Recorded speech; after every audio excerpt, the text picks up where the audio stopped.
I love it when a wizard comes into a tavern and it's just like, brap!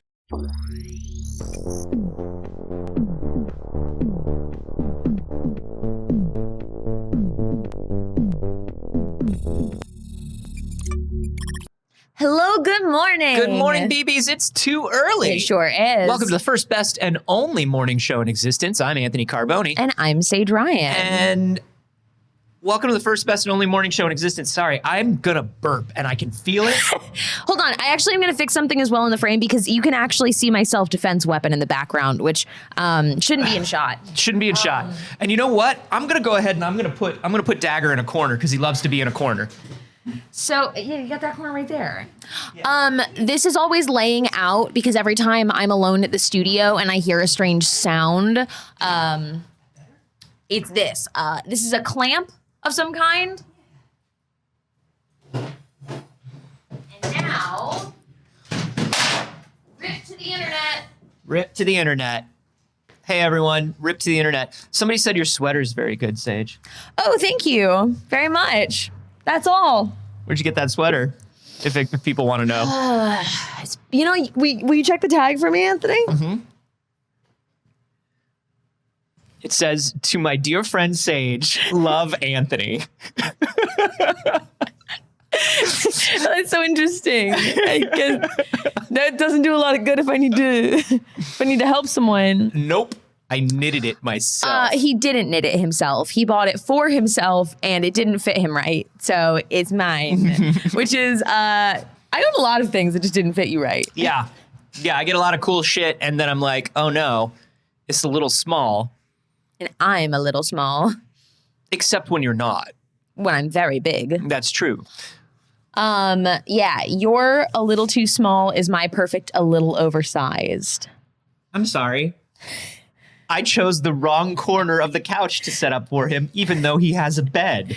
He has a bed in the corner of the room now, as he wanted. Boy. There you go. But he still did want to try and climb onto the little sound paper there. Anyways, hello, friends. It's good to see you. Happy Friday. Thank you for starting your morning with us. We are so excited to have you here on this failed save eve. Well, failed save day. Failed save day. Failed save day. It's Friday. It's tonight. Then I didn't miss it. You there, For boy. all those who recognize this holiday, Failed Save is back, baby, tonight at 6 p.m. Pacific. If you want to come and watch me and Anthony play some D&D together. That's right. Using D&D 1, which is our own rule set. Not one D&D. Not one D&D. D&D 1. The one D&D is a copyright of Wizards of the Coast. But D&D 1... That's all us, baby. Baby, we can do whatever we want with that. That's our rules. You know, it's funny because a lot of people will be like, oh, is failed save on 5e? And I'm like, yeah. I mean, yeah. Yes. So I think the best way we have ever described it is D&D 1 because it's like D&D-ish. Yeah. It is approximately Dungeons and Dragons. It's closer to Dungeons and Dragons than it is farther from Dungeons and Dragons. Do you know what I mean? But it's right on the edge. There's a bunch of fun new stuff. It'll be our first episode in the new studio. It is our first time back together in 3.5 months. You can't see my mug. It's camouflaged. And there's a bunch of, we got some new things. Yeah, there's new things. There's secrets. There's new secrets. There's new secrets. So Things are going to be improved. That's tonight at 6 p.m. Pacific time. But right now, it's news time. It is. It's news time. And of course, the biggest news is State of Play was yesterday, which is Sony's periodic gameplay showcases. It's Sony Direct, basically. Yeah. And this one, they said, hey, we're going to give you VR. We're going to give you indies. We're going to give you Suicide Squad Kill the Justice League. That's 3 pretty good things. And they did give us those things. I have thoughts. What is it? I have thoughts, and let's go over everything that was announced on the State of Play. Yeah. So, first of all, we did get a lot of PSVR. We got the Foglands, which is kind of like a Weird West meets Dishonored thing. Which did look very fun to me. It does look fun. That's a vibe I like aesthetically. Yeah, I'm into it. So it looks interesting. I mean, it is very shooty, bang, bang. But there's a lot of fun, different stuff you can do in it as well. And I like the atmosphere of it. And it's cartoony enough. It has enough like environmental things like that I'm like, that's okay with me. Yeah. It looks pretty good. I think it looks fun. Then we have Green Hell, which Green Hell is an older VR game that's getting ported to PSVR 2. We got a lot of those. And we continue to get more of those. How interesting. Yeah, so this is a survival-y VR game. Fun. I find it hard to survive in real life. I don't need a simulation. Yeah, that's true. I feel similarly. I don't want it to be hard. Then we got Synapse, more shooty bang bang. It's got a bit of a it's very stylized. It's like black and white world, and then all of the shooty bang bangs are colorful. Yeah. It's fun. I like physicsy stuff in VR. Physicsy stuff in VR is fun when you can grab and telekinesis things. But I looked at this and I was like, but why gun? Yeah, I don't want the gun. If you can do magic, why gun? I don't want the gun. And it's not even me just being like fully anti-shooting games. And like, that's not either of our favorite genre by any means, but like we play plenty of them. It's just a matter of like, I can force lift you. I can force push you. And then I'm just like, bat, bat, bat. Like, why? I love it when a wizard comes into a tavern and it's just like, right. No, they want to show off that you can dual wield and you can do, but like, let me do 2 spells with 2 hands then. Yeah. But it looks pretty decent. Then we have Journey to Foundation, which I was excited as an Asimov fan. Hey, I like that they're setting some VR in the world of Foundation. I wonder if it's going to be Foundation forward or if they're just going to use the fact that it's part of Foundation kind of in the background a little bit. But this one looks interesting. It's got a bit of like a spy sort of like adventure-y vibe. Yeah. More so than the other games, which is nice. Yeah. Everything's got this standardized VR semi-cartoony look right now, which like is a good look, but now it's everything's look. Right. And I'm trying to figure out how I feel about it. But it looks lovely. Can I tell you something weirdly specific? The characters in this game, in this trailer, move like The Sims. It's the like overly animated movements. Just like look at this really quick and tell me that isn't a sim climbing into the shower. Yeah. Hold on. That's a little bit of wop, whoop, weep, whoop, wop. Right?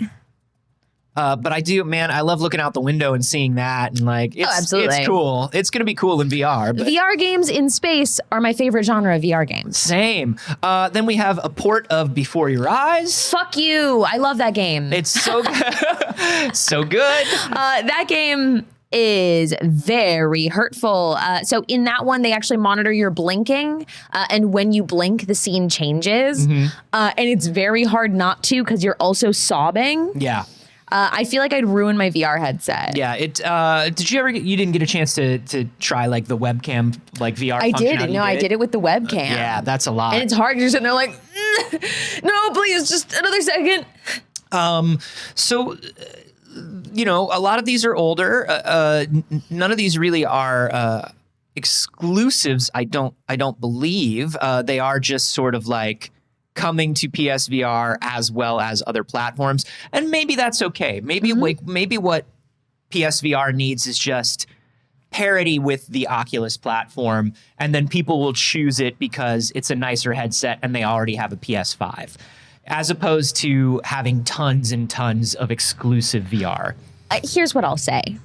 Hit me with even 2 big exclusives.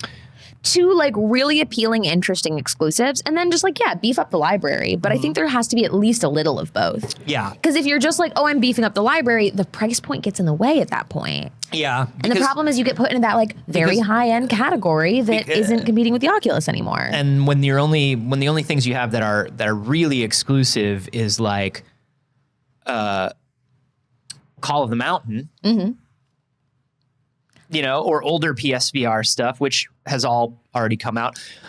And we've been through this. You all know. You all know. We want the exclusives. That's all we're saying. Then we moved out of VR. We got the launch trailer for Destiny 2 Lightfall, which is the new Destiny expansion. I will, of course, jump into this for 2 weeks, be busy on raid day, and then jump out of Destiny for 4.5 months, as per usual. Yeah, that's about right. This trailer was beautiful. Yeah, everything Destiny, like Destiny's Stunning. design is just always so good. Yeah, ridiculous, deeply uncomfortable, perfect. Love it. Then we got another look at a game that we saw earlier this year, Chia, which is the sandbox-like adventure game that's based on the developers are from New Caledonia, and so it's very based on New Caledonia, and it looks very lovely. This is a great trailer. Yeah. This is a great trailer. There's something just about like indie game trailers that just are like, oh no, but we know that the story matters, you know? But it's very cute. This has like some very like lovely exploration / Call of the Wild, get on your glider sort of vibes. I want it so bad. I want it right this second. And we found out it's coming out March 21st. You know, Anthony, this was the only thing that I saw. We'll go through more, but this was the only one that I saw that I was like, I will be turning on my PlayStation for this. Wow. Like definitively. Now see, the next one is the one that made me say this. This is the newest game from Enhance. This is funny. Which is, of course, The Miz, Tetsuya Mizuguchi, the creator of Rez, the creator of Luminous. This is a game called Humanity, where you wake up as a glowing dog surrounded by the sea of humanity in strange and surreal landscapes. And your job is, as a sheepdog, is to herd humanity to safety. And I love it so much. That's very funny. That's so funny. It looks so good. This is exactly my shit. I love it. It's absolutely ridiculous, and I just can't imagine the pitch meetings for this. I love where they swim through the water blocks that are in the middle, and then these are the others, and you got to keep the others away from humanity. It's very interesting. They communicate also very well in this, that there is a story to this. It's not just like a little like physicsy game. The little dog can hide in the grass like in Tokyo Jungle. And then humanity and the others fight with lightsabers. Yeah, that's fully a lightsaber fight. And blasters? Yeah. Cool. Yeah, humanity looks very good. Yeah. And you can't hear, but like, of course, because it's a Tetsuya Mizuguchi game, music is also very important. Everything's moving to the beat. It's very, very good. Yeah. We got a release date for Goodbye Volcano High, as well as confirmation that Goodbye Volcano High is coming to PS5 and PS4. You might know Goodbye Volcano High more for the neckbeard campaign to hurt Goodbye Volcano High. This is one of those games that a certain segment of the internet has decided just looks too woke, and so they hate it. Joke about it, dorks. Yeah, that's what I say. Yeah, that's it. This looks great. Yeah, I'm excited about cute. this as well. It looks cute as hell. The rhythm-based stuff looks fun. It just feels like there's a lot of fun little story and mini games. It does feel a little bit like playing BoJack Horseman. Which I love. I also love. That's one of my favorite shows. So I'm into that. So that's very cool. Then we got some Naruto stuff. If you like those CyberConnect 24 Naruto games, guess what? You get another one. Oh, is it your day? Because that is one metric Naruto. You get it. Have you like? Were you a Naruto person? No. No. There's too much of it. It's like by the time I realized that people were into it, and everybody was like, you got to check this out. I was like, okay. And it was like a One Piece thing where I looked and I was like, there's like 7 million episodes. I can't watch this. I can't watch 7 million episodes of another shonen anime. Yeah, no. I can't do it. But happy Naruto Day to all who celebrate. It's got like 124 playable characters. That's how you know there's too much of that anime. That's a lot of anime. That's a lot of anime. That's too much for me. Then there's more Baldur's Gate 3. Now, do remember, Baldur's Gate 3 has not come out. It's very funny, too, because this is called the Baldur's Gate 3 reveal trailer. Now, obviously, this is specifically being revealed for PlayStation. But it's like, yeah, we know. We know Baldur's Gate 3 is coming. Yeah. So, but this is the, hey, it's also coming to the PS5. And then this is them saying like, no, it's coming on August 31st, which means by August 31st, Baldur's Gate 3 should be out of early access. Like it should be done. Is everyone done with Baldur's Gate 3 already by then? Probably. I'm already done with Baldur's Gate 3. That's what I'm saying. I keep thinking like, whenever they announce Baldur's Gate 3 or they say Baldur's Gate 3 is coming, I'm like, haven't I already played that? I'm gonna play it after. I'm gonna play it after formal release. Absolutely. I'll probably dip into it. I love a Baldur's Gate. I was somebody who played before they did like the big all your shit gets reset, and I never dipped back into the early access. I was betrayed once, and I won't be again. Well, yeah, same. So I was like, okay, I'll just come back in once it's out. And though it has been a long time, and it is easy to just be like, yeah, I know, I'm ready. Though it has been a Give it to long me. time, and we shouldn't have left you without a dope beat to step to. Step two. Don't tell me what to do. We got Wayfinder. This is the new game from Airship Syndicate. We saw a little bit of this last year at the Game Awards. These are the people that did Darksiders Genesis and the Ruined King League of Legends RPG. And this is a multiplayer online live service Keep going. Keep saying words. shooter. It's another one of these. It looks lovely. Remember, you only have time in your life for so many of these because you only have one human life that you've been given. But maybe this is the one for you. I like that it's a little more fantasy. I like anything that comes out of the gate with big sword. I agree. I think it's giving like a little bit of Fortnite, a little bit of fantasy. Obviously, the types of battles where you're fighting a lot of those like little creatures and stuff, more fun for me than playing against other players. Love the environmental design. It's a nice looking game, and it's one of those things where I look at it and I go, yeah, this was made with a lot of love, and they're trying to do something interesting, and I hope it's just not thrown on the trash pile of multiplayer service games. Yeah, and there's a cool big lady.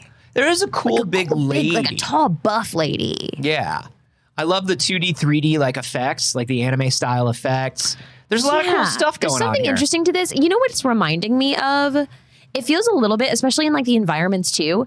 If Tiny Tina's Wonderland didn't have the very specific Borderlands art style, these two games would be the same thing to me. Yeah, they are very similar. Obviously, this is more of like a multiplayer situation, but the like maps and everything. Yeah, it's got that fantasy / high tech. I get what you're saying. Yeah, for sure. Then we got some Street Fighter reveals. Are you ready?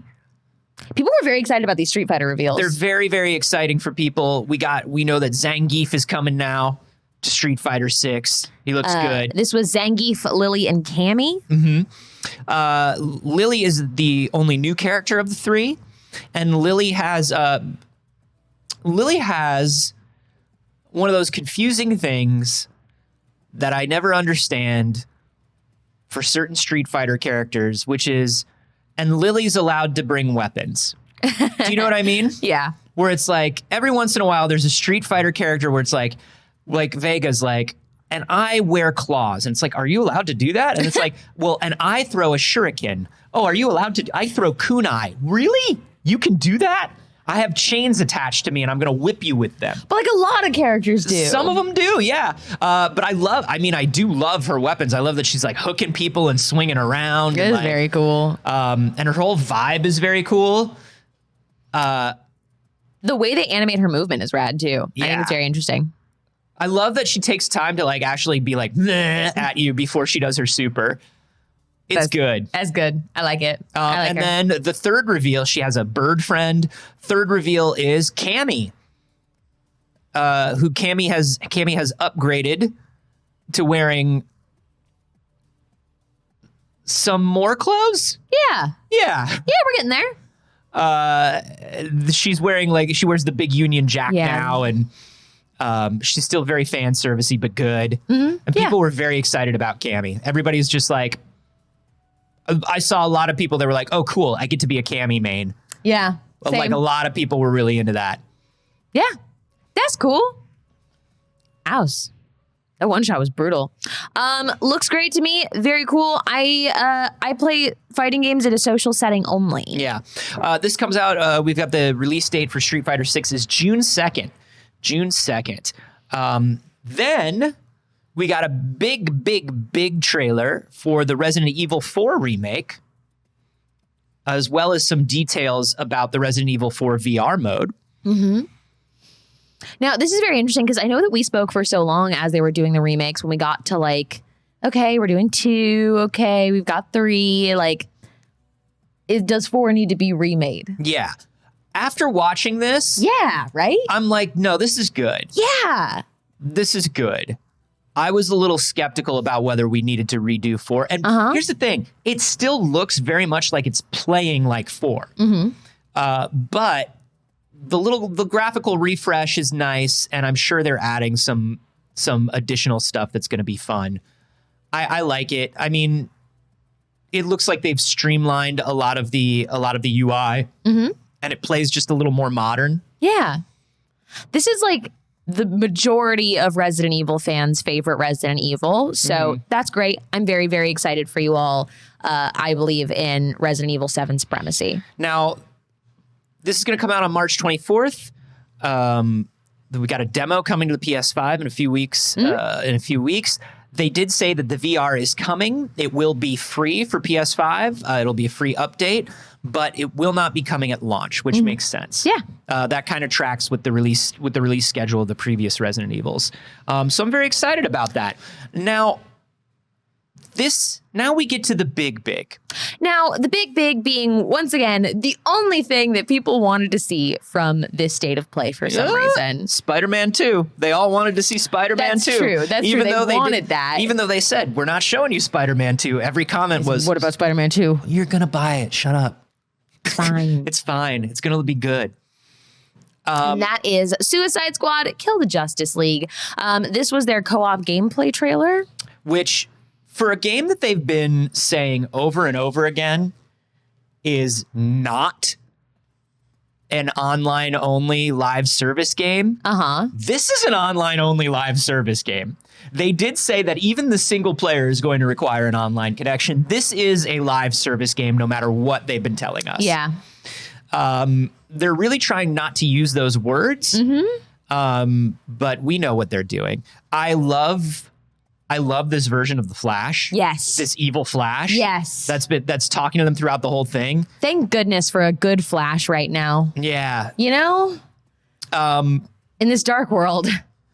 So this starts off with the Suicide Squad is trying to rescue Lex Luthor from the Flash. When the Flash is just like, guess what? Brainiac is gonna fuck all y'all up. And so then Brainiac starts attacking with the giant guns, and they are like, and Amanda Waller is like, you know what? Why don't you stop that giant guns before you do anything else? We get into the gameplay, and here's what I'm going to say. Yeah. I am not seeing enough of a difference between these characters. I was thinking the same thing. They're all doing quote unquote different things, but they're moving in the same way. So when Harley's using her grappling hook, and Deadshot's using his jetpack, and Boomer's using his teleport boomerangs, it all is functionally the same traversal. Yep. You see that too, like when they're jumping and things like that. And you're like, oh, okay. Interesting. Like they have different animations and they have different personality to it, but they're all also using like the same weapons. It looks like they're all using the same kind of like machine/Gatling gun. And especially when you get to Deadshot, like I want to see something in Deadshot's gameplay that lets me know that Deadshot is better with these guns than everybody else. And I think it's just like, it's just going to be a buff of some kind. They just showed you Deadshot sniping. Yeah, but I think that's just because he's the only one that has a sniper rifle right now. But I want it to be like, what's his buff? And then we see King Shark doing like some heavy melee stuff, but this is more like animation differences than it is actual combat differences. Yeah. So I'm a little I want some clarification. I'd like the devs to do like a little bit of a talk. I'm sure now that this clip is out, they're going to go through the entire, like, they're going to do their press tour. They're going to do a lot of interviews with people. And I'm interested to hear in the coming days what the actual difference is between these characters. You know, it was interesting though, from this trailer, like I hated seeing King Shark with a gun. I don't want to do that. And then they literally followed with like Harley with like almost the exact same weapon immediately after in this trailer. So you watch King Shark do it. They're all using Gatling guns. And then you're like, okay, and I can be Harley Quinn and use a Gatling gun, which is not, that was exactly the thing that made me go, oh, okay, so we're all kind of doing the same thing. Exactly. The only thing that made me really excited to play a character in this trailer was the melee stuff with King Shark. I was like, oh, that looks very, very fun. Now, they do show like a Harley finishing move here in this trailer, which I think is coming up soon. Yeah, I think it's right around there. But it's fun. What you can't hear is there is like fun banter between the Suicide Squad as all this is happening. They're constantly talking to each other. Yeah. And at least in this few minutes, there wasn't a lot of like overlap or repetition. But I do wonder how much banter is there? Yeah. And how often are you going to hear it and how much of it is contextual? But there is a lot of like, if you do something cool, somebody comes over comms and is just like, oh shit, yeah, do it, Harley, you know? Yeah. That's fun. And that's fun. So here at the end of the trailer, they sort of rescue Lex Luthor and we get the reveal of Diana of Wonder Woman, who for whatever reason is the only character in the Justice League who has not been taken over by Brainiac. Because she's like a goddess. You know. Cash. Just super cash. But it's fun. It shows that Diana is going to be teaming up with the Suicide Squad. There's a cool like dramatic bit where she lassos Evil Flash and is like, how do I stop this? That's Lex Luthor, I guess. The suit's interesting for Lex Luthor. The suit is interesting. It's an interesting Lex Luthor look. I think it did show him earlier on with like his big green armor. So I feel like that's like his Under Armour, but it is an interesting look. I was still so here for this Flash stuff. Yeah, he doesn't read super Lex Luthor-y to me. I don't know. But I like all the other designs. The trailer was interesting to me. I agree. I noticed the exact same thing about it feeling like you choose your like look. Which after Arkham Knights, and I know Arkham Knights was not Rocksteady, but it was WB. It is in this sort of like Batman game universe. After having Gotham Knights, which was very much pick your skin. I wanted to see a little bit more out of this. Yeah. I wanted to see a little bit more out of it. It's coming May 26th. People are like, looking at it, people are we were all very whelmed. We were whelmed. Everyone was whelmed by this state of play. I'm not like deeply disappointed or anything. It was just like, those are games. Those are games, and you can play them, and I will play some of them. But what did you think of it? Are there any games that you're specifically looking forward to? Would you shell out the money for the PSVR based on these? Well, Saige, my answer based on those is no. But those sons of bitches, I think they got me, Saige. They got you on the PSVR? I think they might have gotten me, You're Saige. You're kidding me. I think they might have gotten me. Because you know what, Saige? What? Do you know what they announced that's a PSVR exclusive? What is it? What if I told you one of the greatest cult classic Dreamcast games of all time is coming only to PSVR 2? I would say, I don't know what that is. It's Cosmic Smash, baby. Cosmic Smash was a game by Sega Rosso, which was Sega's experimental team within the Dreamcast developers. And Cosmic Smash is weird future racquetball. It's weird future racquetball with a Japanese subway system that you traverse and a weird just Y2K as hell. You missed the 3 seconds of gameplay. That's all there is? If you blink, you miss it. You got to go back Where is it? Where is gameplay? Just gotta let it run. You let it run, baby. I really thought there was going to be more than that. VR Future Pong Racquetball. There it is. There it is. And boom. Cosmic Smash. That's what got you? That's what got me. That's what got me. It's one of it. It is tough to explain Cosmic Smash. Is it? Because it looks very simple. Well, that's the thing. It's deceptive, Saige. Yeah? It's very deceptive. It is one of the all-time greats. All-time greats on the Dreamcast. And is the trailer good? No. Does it really sell or explain what Cosmic Smash is? No. What else to sell? But do I know? Yeah, I do. It's just racquetball. It's just Pong, y'all. Don't you do that. You know what you're doing. Don't you do that. Don't you do that. He's playing Pong. How dare. You know you're doing this on purpose. Saying it's Pong? But you're saying it in a pejorative way and not in a cool way. So you agree it's Pong? On a level, yes. But there's so much more. There's so much more. Mm-hmm. You'll have to trust me because Saige definitely will not allow me to look up Cosmic Smash gameplay right now. Nope, sure won't. Let's keep going. There are other games to talk about. Mm-hmm. First of all, let's talk about Metroid Prime. It's a game. It's a game. Do you want to play it? Get wrecked.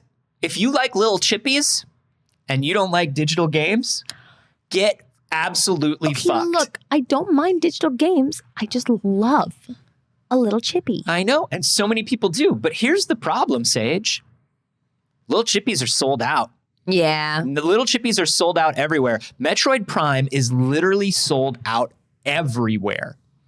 And it's so sold out that Amazon had to delay pre-orders. That's absolutely wild. So, of course, when we covered the Nintendo Direct, we talked about how it was just like, oh, and by the way, it's out. Hey, you could just have a Metroid Prime. And that was the digital version. They announced that a physical version was supposed to be coming on February 22nd. Mm-hmm. That was 2 days ago. And some people have it. Some people have their little chippy, but a lot of people do not have the chippy. A lot of people are reporting that their pre-order has not arrived or has been delayed to as late as April. Guess what game I've been playing for 2.5 weeks? Chipless. Chipless and loving it. Master Chip. One Master Chip. Hold all games. Believe. Chipless has the same energy as Maidenless. Disagree. Fully Maidenless. Disagree. Fully chipless. So yeah, they're having trouble keeping up with it. This is honestly a case of Nintendo underestimating how much people wanted this game. Yeah.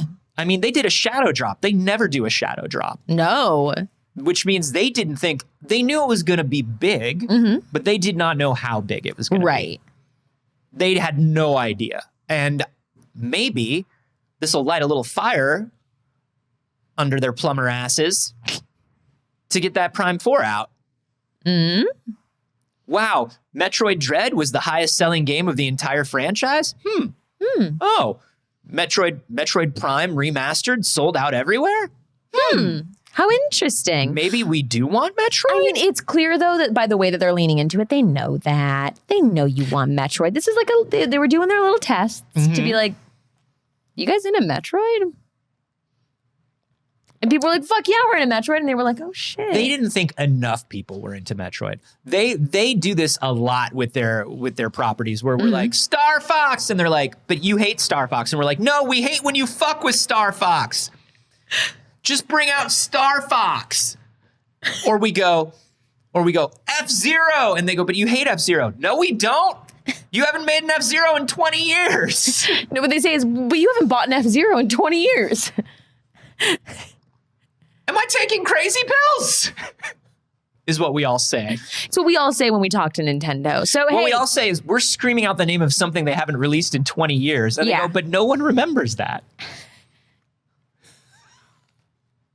Or Miyamoto does the Miyamoto thing that he does, which is like very cool guy deflective, where he goes, I know that people want it and I want to give it to them, but I just can't think of a way to give it to them in a way that they deserve. If anybody has any ideas, we'd love to hear them. You know when Miyamoto says that shit? Yeah. And I'm just like, oh, okay, the greatest living video game designer in history is like, but I don't know how to make a Metroid. Maybe you could tell me how to make a Metroid. But also, that's why we love him. That's why we love him. That's why we love him.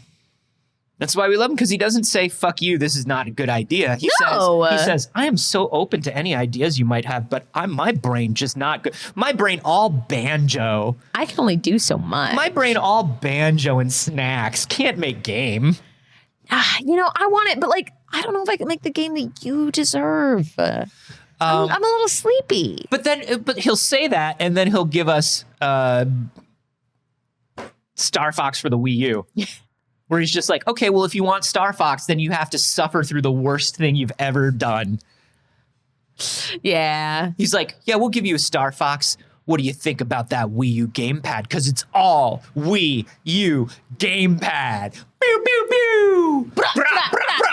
I'm a game wizard. Did you see Did You Know Gaming? They've been doing a lot about stuff that Retro Studios pitched to Nintendo that Nintendo said no to. So they made Metroid Prime, and then they were pitching other stuff. Like they pitched that cool Zelda. They pitched a couple of. One of the things they showed was a Star Fox game that leaned into the mercenary team of it all. Ooh. But not like in a scary like go take out people, your mercenaries way, but in a like you have to make enough money off of this mission. Team management sim. Yes, it's Star Fox plus team management sim. I love it. And you got to make a custom little guy. Oh, love a custom little guy. And then you could play online and you could send your team after other people's teams. Fun. Yeah, it sounded fun. No, I was down the rabbit hole on YouTube of the Lost Garfield game, actually, Anthony. Yes. Did you watch Quentin's video on it? Yes. I mean, there are two Lost Garfield games. You're talking about the one for the DS. Yes. Yes. I did see that Quentin Reviews put out a thing about it. It is a Lost DS Garfield game. There is also the Garfield Genesis game, which came out on the Sega channel only. Interesting. And nobody has it saved. The DS game never came out. Nope. Never released. There was a promo for it. There was a bunch of stuff. There was a bunch of release dates. Just never existed. There was no commentary. There was no anybody being like, hey, the game's canceled. And then they reached out to a bunch of developers that were there at the companies that were supposed to be there at the time. And they were all like, no idea. I don't know what that is. Sounds weird. Haven't heard of it. Wild. There's too much Lost Garfield media. We've had so much taken from us. So much taken from us. Remember the Garf. In other gaming news, there is a little bit of D&D news. And man, feels nice to say that without having to feel pain in my body. We got some new Unearthed Arcana. Of course, Unearthed Arcana is what playtest material is for Dungeons & Dragons.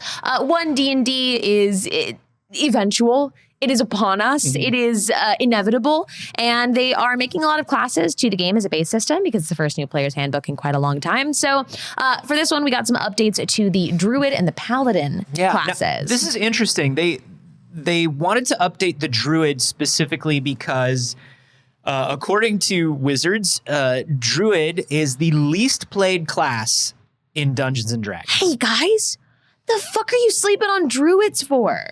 What are you doing? Now, they made a lot of changes to this based on that, but like for me as someone who, my favorite class by like leaps and bounds is a Druid. Yeah. Undoubtedly, I love Druids.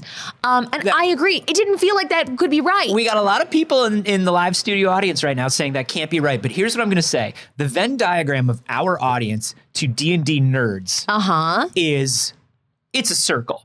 It's basically a circle. And I think people who play a lot of D&D who are very into D&D you either play a druid or you know somebody who plays a druid, or you've got a druid in your back pocket. But I think for most of your like making wild shape very small, and sometimes they hide in your back pocket. Hello, I've definitely done that as a druid. Into a brownie.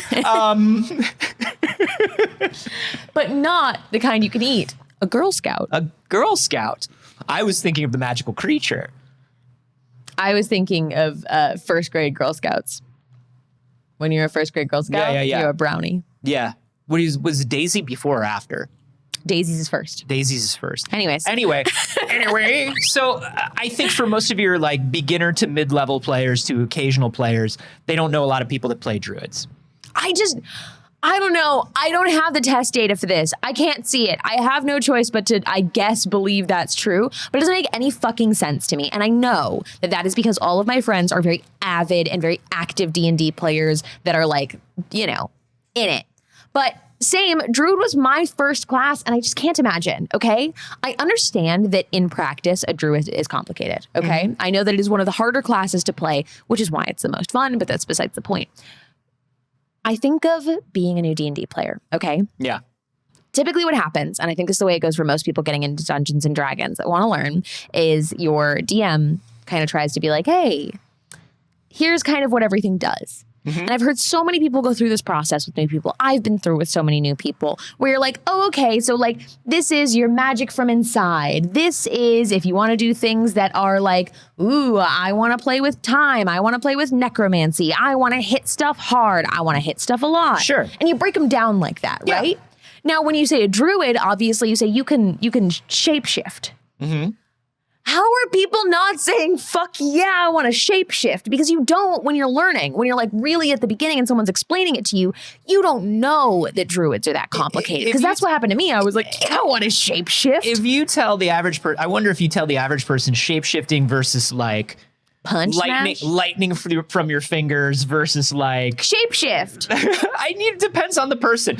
I could be a dozen crows, Anthony. You could. Each crow crowier than the last. But one of the big changes that they're making to the druids is about shapeshifting, which I think is it's about wild shaping, which is very, very interesting. And I think this is a cool change. It's a little gummed up right now.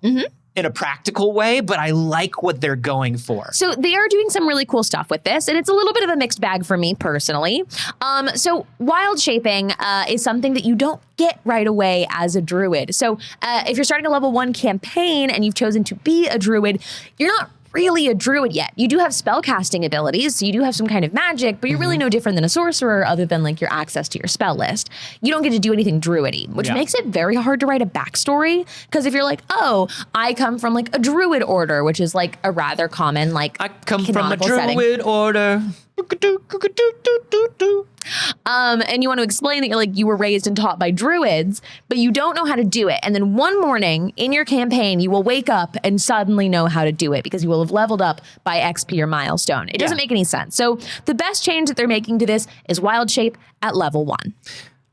I think that's cool. That's very good. Now, the other big change that they're doing to wild shaping, which is very neat. I think it's going in a good direction, but it's not there yet. Whereas like when you initially wild shape, you can become any creature with a challenge rating of 1, and then you have to go look up what that character is. You have to start at a quarter. Oh, yeah. You gotta start at a quarter. It depends on the circle you choose too. And so you've got to go and look up what the stat block is for that creature. You've got to like figure that out. And then it's like, you can't just be like, well, I'm going to turn into a squirrel right now. It's like, okay, great, you do. Now let's look up what stats a squirrel has. That is clunky. Now it's very clunky. And so what they're doing, and I do like this, is they're changing it so there are 3 classes of wild shaping. Beast of the sea, beast of the land, beast of the air. They all, like any beast of the land that you change into has the same stat block. And that does 2 things. That means number 1, you don't have to look stuff up anymore. And number 2, you can turn into any animal or beast or creature of the land. So if you want to turn into, the big example that they gave is in the D&D movie trailer, she wild shapes into an owl bear. And everybody goes, you can't do that. And D&D and on Wizards, and the Wizards team went, you know what? You're right, but why can't you do that if you want to? So at our table, you could do that if you wanted to. Yeah, no, I always have. Yeah, you could do whatever I always you want. have. But the rules lawyers said, hey, that's not possible. And what they said was, well, let's make it possible. The downside of that, if I turn into a squirrel or I turn into an owl bear, they have the same stats. Now, there is like a back and forth with this that I think is very interesting. And like as somebody who plays a lot of druids and plays in very like rule of cool homebrew settings, my general go-to is if I am playing something in combat, sure, I'll pull up a stat block. I want to understand where I'm going. But we wing it a lot of the time if you're wild shaping outside of combat in any way. A lot of the time it's like, well, I don't know how strong is a squirrel. I think of it as the once and future king. I think of it as Sword in the Stone. Arthur and Merlin are turning into whatever they want, but they're still Arthur and Merlin. And it's not about like how hard can I hit as an ant. Right. It's about like, you're an ant right now because it's good for the story and the character and you're learning your lesson. Yeah. Which like, I don't mind that. I do actually think that it's kind of interesting. And a lot of the time too, because I do play in, you know, those like rule of cool games, it's like, okay, well, I want to be a hamster. There's not a hamster stat, so I'm going to use a rat stat. And we'll like approximate based on that. But there is a clunkiness to having to sit down and look them up. So instead, what a lot of players end up doing is either printing out cards for them, and you'll have like all your different stat blocks, and you got to sit there and flip through them. You might have them in like a book or a page, in like a notebook thing. You might like to buy fancy little chippies. You might like little We do chippies. like little chippies. But Now in a D&D, lot of I can time, get behind little chippies. Interesting. I like when somebody's playing a wizard and they have their little spell cards. Yeah, spell cards and tokens. Yeah, I love that shit. I don't generally. I just want to play. Because if I'm a wizard, I want a tome. Fun. But the thing that I think a lot of people end up doing is before the session, they will prepare like, oh, okay, here's a few beasts that I want to have stat blocks Yeah, for. they might come up. And that's a little boring. Yeah. That's a little boring. Because then you don't should get to be in the wing moment. it. You should be able to wing it. So this is to allow you to wing it. And while it does have this weakness that we're talking about where owl, bear, and squirrel are same, there are things when you level up that give you boosts to this. So you get like things called like might of the land, which means like your land beasts become more powerful. You can there's a buff that you get at a certain level that's like giant aquatic form. Yeah. So you can like, if you want to turn into a whale and smash somebody, like in that Marvel versus DC where fucking Aquaman smashes Namor with a whale, that shit was hardcore. My biggest thing is, I hope it doesn't simplify any additional things in the subclasses, because that's really, I think, where the interest of a druid is. I'm somebody who, in all of my years of playing druids, only finally played a Circle of the Moon this year.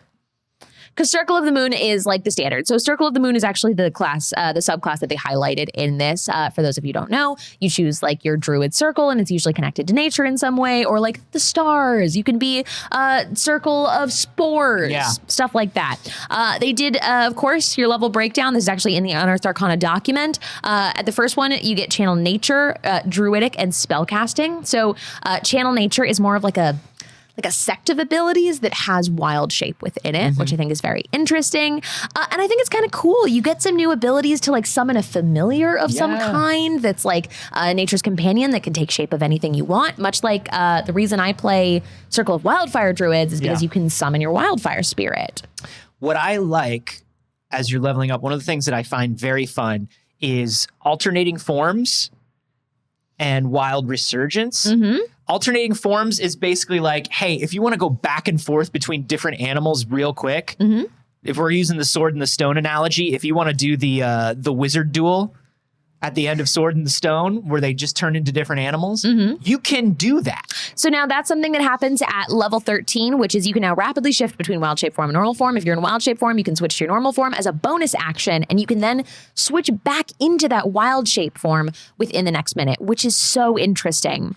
Neither of which expends the use of a wild shape. I love this. That's very interesting because for most of the time you're playing a druid, you only have 3. Yeah. You only have 3. And if you're playing something like Circle of Wildfire, something like Circle of Stars, where you're summoning some kind of external beast, those also use your wild shape slots. That's something that you would have to do instead of wild shaping. So I think that's very cool. I think it's cool. And I like that they leave it for like level 13. So it's like, no, this is a powerful thing. You have to get there. But I love the idea of being finally at the point with your party where you didn't have to take some kind of telepathic spell to be able to be like, yes, I am a ferret, but I do still want to be able to talk and participate in the conversation. Right. No, this is good. This is good. I think that's very cool. I think there are some weaknesses to this, obviously, but they literally say in the article and in the video, they say like, hey, baby, this is Unearthed Arcana. We're testing it.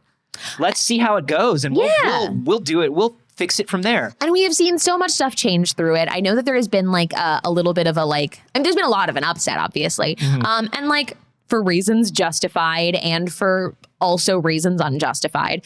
But there was a lot of people being like, they don't listen to our feedback. There was like that weird thing that was like, they just throw it out and delete it. Hey, babies, that's free market research. No company's throwing it away. Yeah. No company. Not like, hey, my bestie Wizards loves you and isn't. No.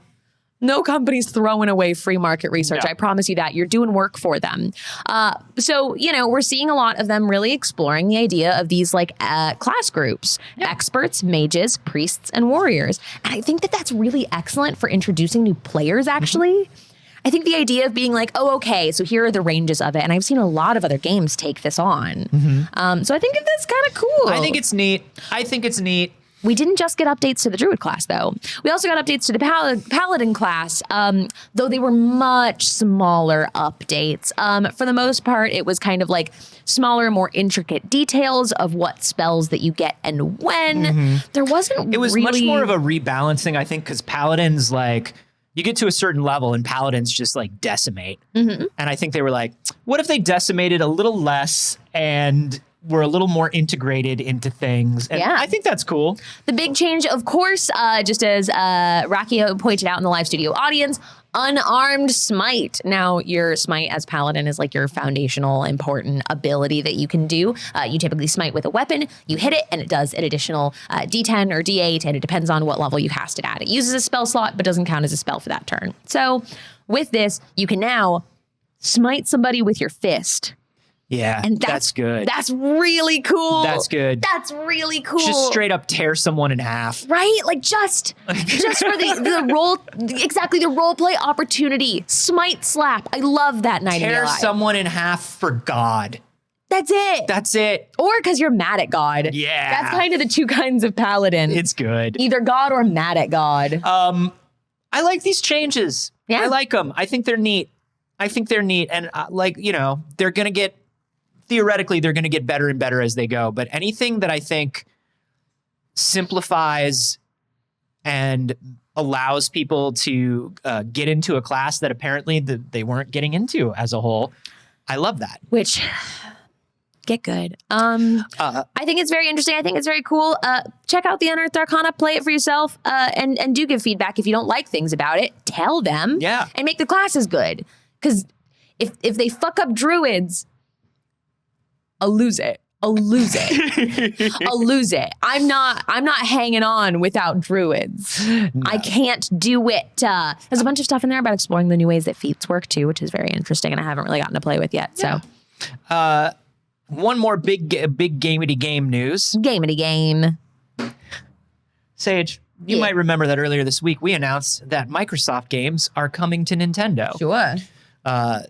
For 10 years, there's some deal that they signed where Xbox games are coming to Nintendo platforms in the next 10 years.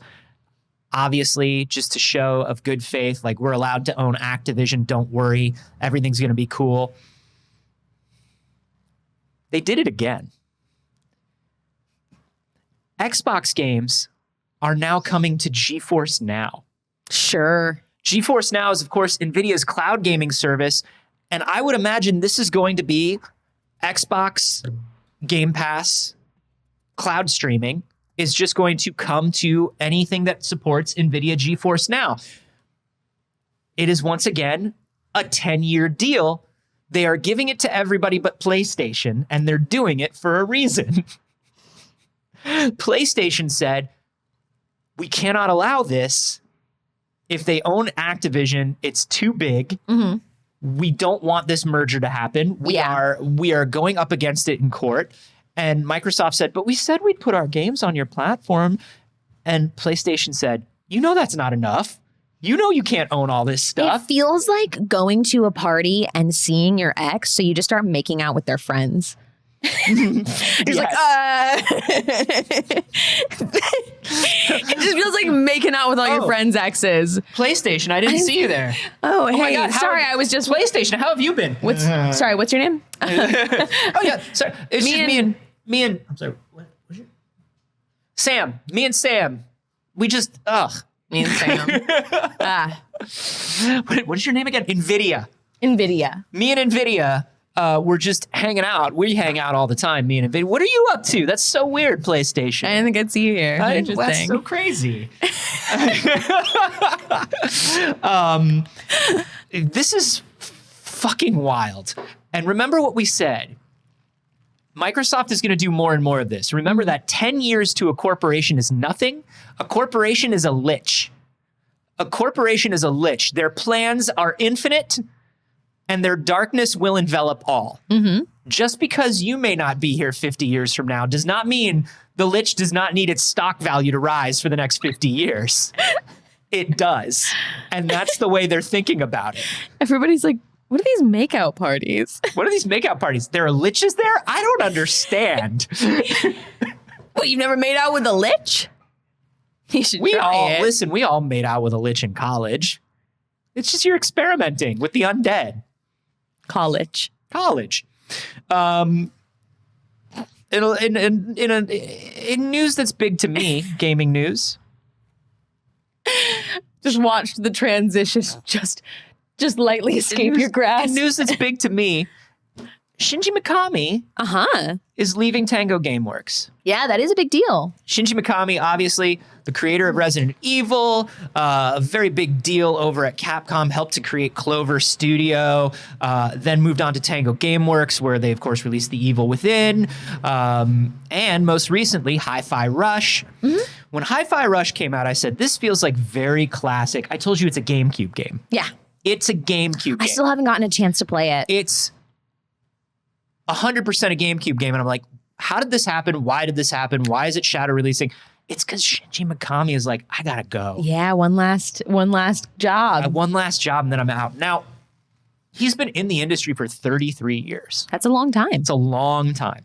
Created Resident Evil. Yeah. That's a long time. Created Resident Evil, which now has 8 main games, a bunch of side games, and has also been all the way back to the beginning, remade up to 4. Yeah, so he's been in it for a good long time. Now, the last game he actually directed was The Evil Within. So that was like, what, 12 years ago? 10, 12 years ago? It was like the first game that they released at Tango. And I don't know. I don't want him to go. Aw. He did so many amazing things for games. And obviously, I loved Hi-Fi Rush. And I was like, if this does well, I'd love to see like a second Mikami Renaissance. I'd love to see like the rebirth of Clover style games, you know, all of those things where we got, you know, in a row from Capcom, we got Beautiful Joe, Okami, you know. I see it as a lot of people worked on Hi-Fi Rush, obviously. Maybe there is a team primed to continue making things like that. And he was like, hey, I'm going to kick this door open real quick. Yeah. Let me just kick this door open. You guys run through. I got to go. And, you know, look, I wish you were retirement, a thing that most people in this world will never get. Please enjoy your retirement if that is indeed what you're doing. He did say that he would like to direct one more game before he retired, but that was a few years ago. So who knows if that's changed. I would obviously like to see more from him, but hey, fucking incredible run. Yeah. Incredible run. Good stuff. Good stuff. We've got some like movie news and stuff. First of all, we got a mini Mishy coming, but I think it's a mini Mishy in terms of subject, but I think it might be a whole goddamn Mishy. Are we in acting class now?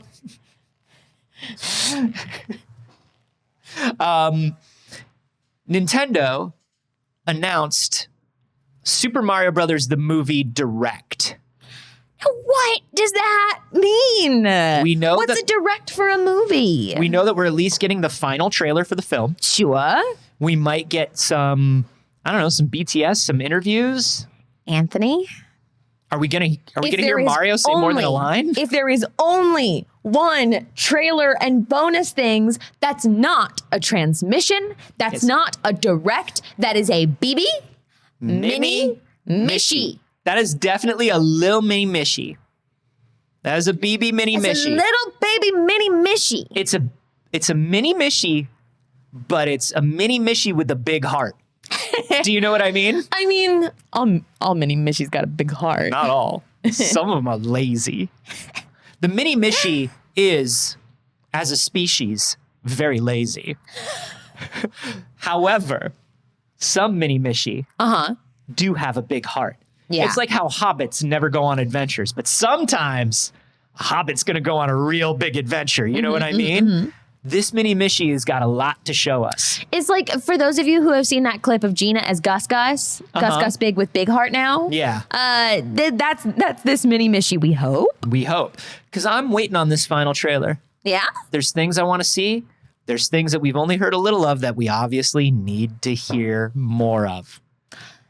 You know, I'm going to contest you on that. We need There's to. things we've heard very little of that I want to hear absolutely no more of. But unfortunately, there's a 90-minute film, and we need to know what we're getting into. Nah, man. What if he shut up for 90 minutes? God, what if? What if? So that's very exciting. What if? So that's going to happen on... when is it happening? That is a very good question. It is happening on March 9th. It went away. So obviously, look, we'll be here. We'll tell you what happened in it. We'll tell you if it gets to count as a direct or not. In other movie news, A24, baby. I am such an A24 fangirl. A24. A24 does like almost everything right. And this is something they're doing very, very right. A24 does auctions of movie props and memorabilia. They always do it for charity. They don't do it just because it's like, it's A24 and we want to make the money back on our costumes or whatever. No, they always give the money to charity. The most recent one is an Everything Everywhere All at Once charity auction to support trans rights charities. A24, thank you for not letting me down. That's one of those where I'm like, I know you're a company. I know that we're not friends. I do understand, but man, it'd break my heart. Now, there are multiple auctions. The first one's called Mementos from the Multiverse. This one is lovely. You got a rock versus rock. Great. It's going for $8,200. Yeah. The Alphaverse headset, the Evelyn and Joy pinatas. Deirdre Bobeirdre's auditor trophy is going for $14,000. Now, the big one that I know you were all wondering about, Rakakuni. Rakakuni is up for auction. Rakakuni's current bid is $90,000. Wow. Rakakuni. Wild. Can I also tell you that I did not know until I saw this photo of Deirdre's trophy that her name is Deirdre Bobeirdre? That's funny. That's really good. That's We've got really some good. of the costumes starting at like $2,000. Deirdre's desk cookies, little prop cookies that have little smiley faces on them. Yeah, we got Deirdre and Evelyn's Hot Dog World costumes. Yeah. We got a lot of Jobu's costumes. Which, Like, please, these should go for infinite money. infinite, all of the money. Jobu's jumbled costume is going for $7,500. Evelyn's giant baby. We have the Evelyn Kung Fu competition costume going for $2,750. How is an actual Kung Fu gi worn by Michelle Yeoh while she was doing Kung Fu only going for $2,700. It'll still climb. It's not over until March 2nd, approximately. Chef Chad's uniform with his giant hat that Rakakuni is under. Yeah, great. $3,000. Jobu's golf uniform, Jobu's Elvis costume, all very good stuff. All very good. This is very cool. A lot of companies do auction these things off or sell off like props and stuff like that. And they do nothing interesting with it. They're just like, well, we spent money on the costumes. We could probably make some money back on those costumes. So, hey, hell yeah. Yeah. A couple other things that are in there. The props of the hot dog hands. What? The props of the hot dog hands are very good. Wayman's belt pack, his fanny pack. A lot of cool little props. I think it's great that they're doing this. They also have a little A24 store. If all of this is too rich for your blood, which obviously it is for mine, and they do give a percentage of stuff from the A24 shop to charity as well. But they have a lot of everything, everywhere stuff. One thing that they have is they have this. They have posters that you can just go. You have the rights to go get them printed. Interesting. And Self-print digital posters. Yeah, and one of the ones that they have is like the laughing rocks looking out, and it's the widescreen. That's cool. It's like a 24-inch poster that you can print out on your own. You can like just go to a print shop and have it made. They don't care. That's rad. I love that. I think that that's really excellent. We love that. In more movie news, Yeah. Warner Brothers is making some Lord of the Rings movies. I'm very confused about who's making what with Lord of the Rings lately. There's a lot of piecemealing of Lord of the Rings. It's very weird to me what's happened with the rights of Lord of the Rings. So Amazon has Lord of the Rings, but only a specific time in Lord of the Rings, and they can't use any of the characters from other times in Lord of the Rings, and they can't mention things or show things.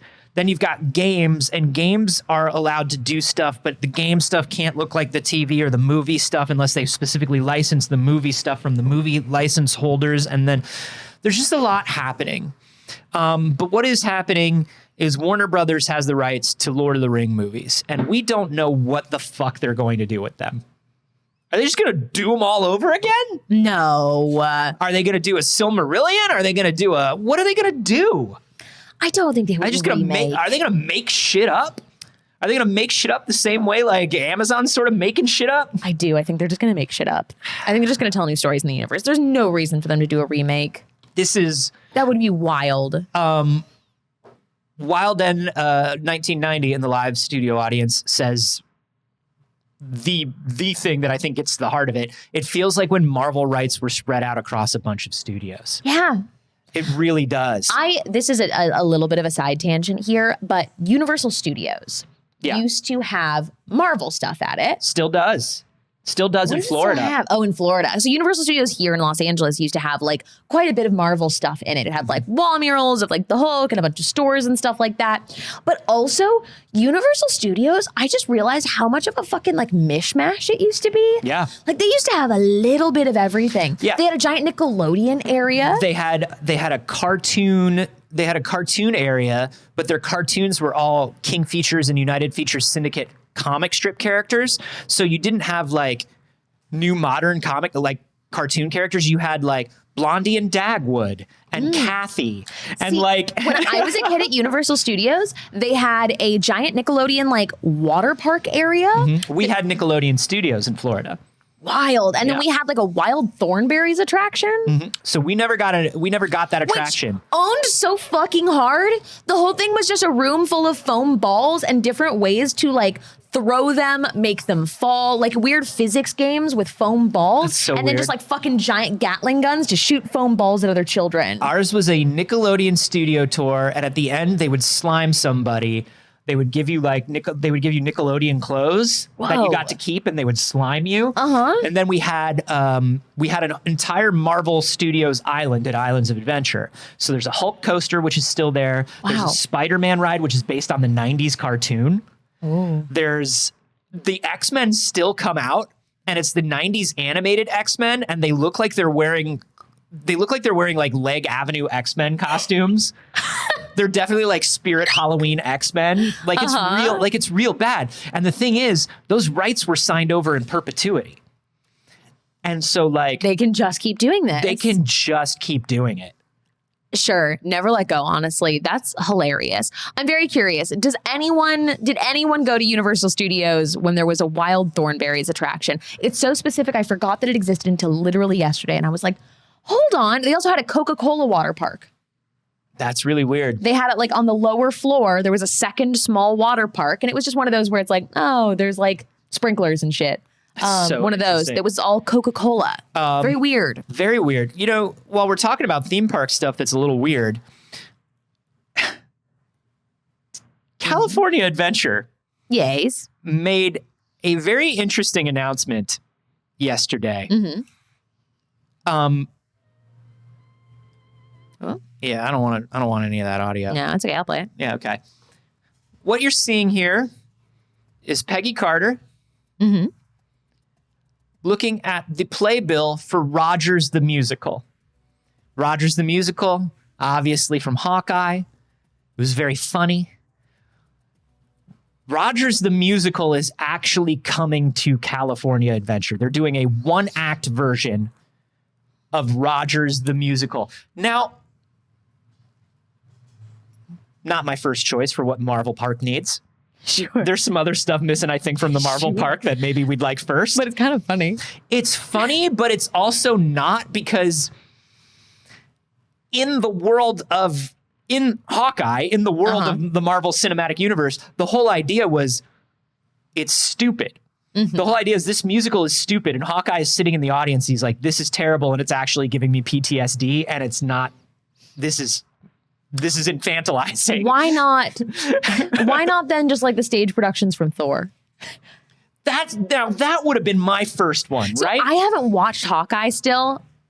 Deal with it. So I thought this was just like, oh yeah, it's like the one from Thor. It's like the Thor stage play. Sort of. It's like Matt Damon. No, this is in the show. Spoilers for Hawkeye, but not really, because it's a gag and it's not really a thing.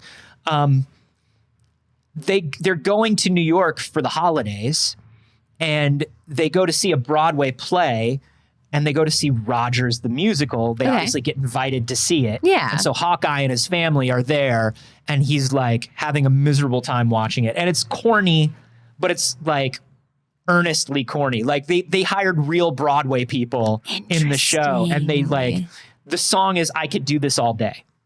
That's the name of that's the title. Yeah. That's the title track from Rogers, or the hero song.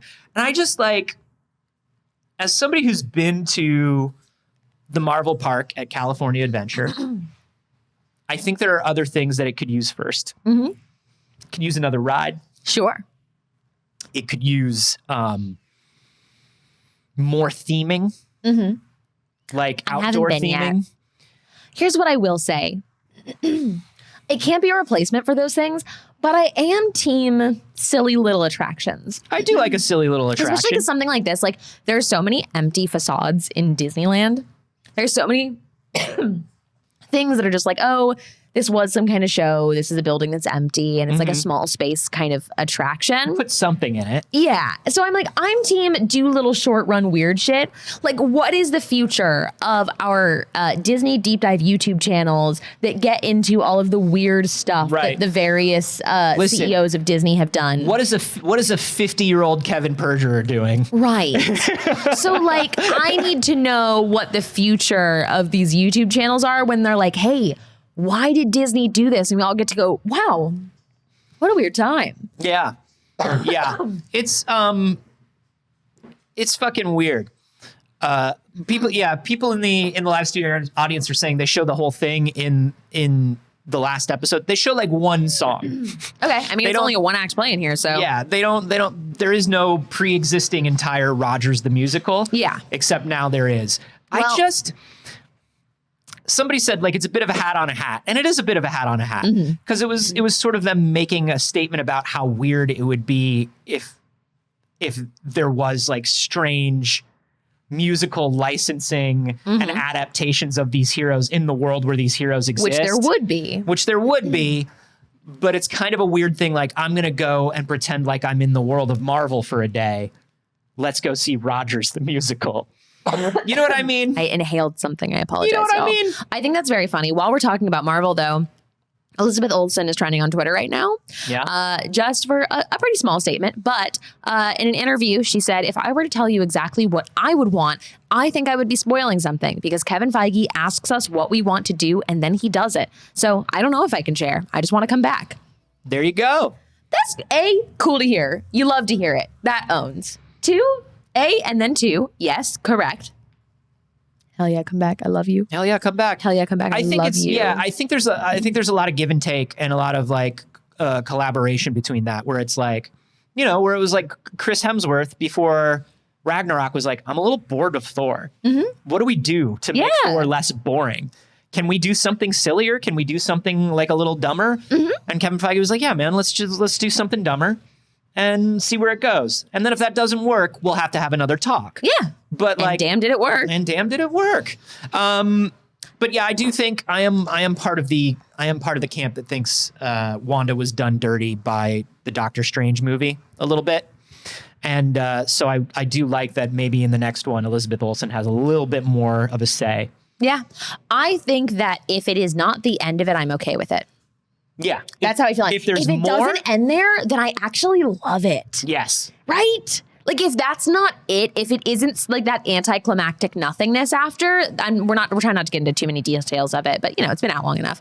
If that isn't where it ends, then I actually think it's a very cool story beat, and I enjoyed Multiverse of Madness. I know a lot of people really didn't like it. I enjoyed it very much. I like it a lot. I do genuinely feel, and he did corroborate this. Mm-hmm. Sam Raimi did not watch WandaVision. Mm-hmm. He got like bullet points about what happened, and so he didn't get to see really. One of my greatest pet peeves is when like writers and directors admit that. That we had like a long talk about it when Taika Waititi was like, I don't know. I don't really watch Star Wars. Mm-hmm. I'm going to do Star Wars. No, I don't really do Star Wars. I just hate shit like that. I just think that it's like, do your homework. I do and I don't. The other people on the set did. I do and I don't because on one level, they're bringing you in. They brought in Sam Raimi. They're bringing in Taika Waititi because they're like, we like what you do. Yeah. And we know that you plus this thing we have would be interesting. And it's kind of like when actors, like when Jonathan Majors says that he hasn't watched Quantum Mania, and people are like, why haven't you watched Quantum Mania? He's like, because I'm playing Kang. Mm-hmm. But movies are collaborative. Mm-hmm. And if I watch what you did in an edit, I will start playing Kang differently. And I don't want to do that because as an actor, I think that you want me to trust my instincts. And he's like, and if I'm going to play Kang for the next 5 years, you can edit it however you want. And as an actor, if you tell me to change things up on set, I will do it. But if I watch it, I might change what I do in a way that you don't like, and then we lose it. Yeah, maybe. I think a lot of that does come down to like a little bit of a pretentious Hollywood thing to me. Sure, I think it comes down to a little like, but this is my art, and I cannot simply be swayed on my art. And I'm like, hey, if you're a really good director, watching someone else's movie maybe won't sway how you direct. Yeah. But that's my take on it. Sure. It's just like, hey, like a good director understands what they do and can watch a movie without being like, wait, but what do I do again? Right. No. Oh, no. Well, Anthony, I forgot. But here's the other thing, especially with a Star Wars. I think if you've watched like the movies and I don't read the comics, I don't watch all the TV shows, I don't watch like the animated shows. Mm-hmm.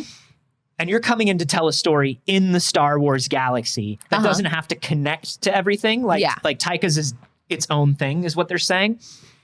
I don't think you need to know every single little bit because Star Wars has the story group, which is going to be like, hey, if you want to do a character like that, we already have one. Here's who they are. Yeah. Go ahead and use that character. Sure. Oh, we have a planet that'll work for that. Here you go. And fans will really like it. It's like, oh, great. This, you know what I mean? Mm-hmm.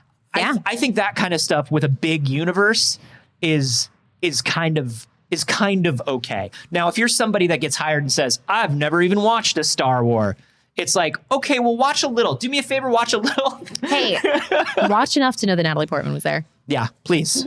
Please, we beg of you. That's it. That's all we ask. But that's not the end of the Marvel news. No, God, no. Never the end of the Marvel news. No. Absolutely not. It's probably the last bit of news that we have time for, unless you're a patron. Steven Yeun has been cast in Marvel's Thunderbolts. Who doesn't love Steven Yeun? Literally everyone does. Right? Literally, I can't think of a single person who doesn't love him.